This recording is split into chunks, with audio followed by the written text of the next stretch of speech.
My biological dad stopped being my dad when he started being a dad to his new stepkids, so I told him that to his face and he's taking it really hard. My mom passed away when I was 7 and my father, actually my step-sibling's dad, remarried a year later. His new wife had 3 kids, 2 boys 8 and 6 and a daughter who's 3. He said she wanted a dad for her kids and he wanted a mom for me. I remember telling him I didn't want a new mom. He said I would understand later. My step-sibling's dad basically stopped doing anything alone with me. No more camping nights in the backyard or movie nights, which we had done every week for years. Nothing. He spent time with all his new kids to bond. It's been 11 years and he still doesn't have time for me because he's bonding with them. He stopped coming to my games when I got to high school. His wife and I have nothing in common. I play 3 sports and I'm on the speech team. She's very girly and likes girl trips to buy clothes and makeup at different malls. She knows I don't want to go but just tells my step-sibling's dad that she invited me. I have a teammate I play 2 sports with. Her parents have become like my own. She said she is totally fine with it.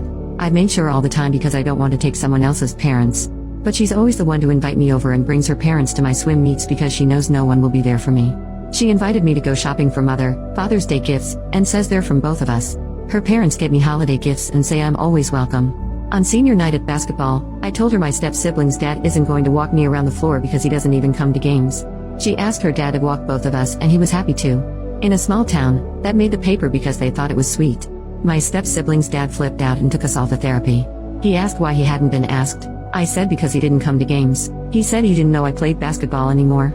I asked if that's why he didn't come to swim or softball when he couldn't miss his 2 sons' practices. Or come to speech meetings when he went to his daughter's dance recitals. He just stared at me and said he didn't know I still did those either. I asked why he talked for days about his son's camping trip but didn't ask about my senior trip to Mexico. He said he didn't know I went. I said he signed the form. He admitted he didn't read it.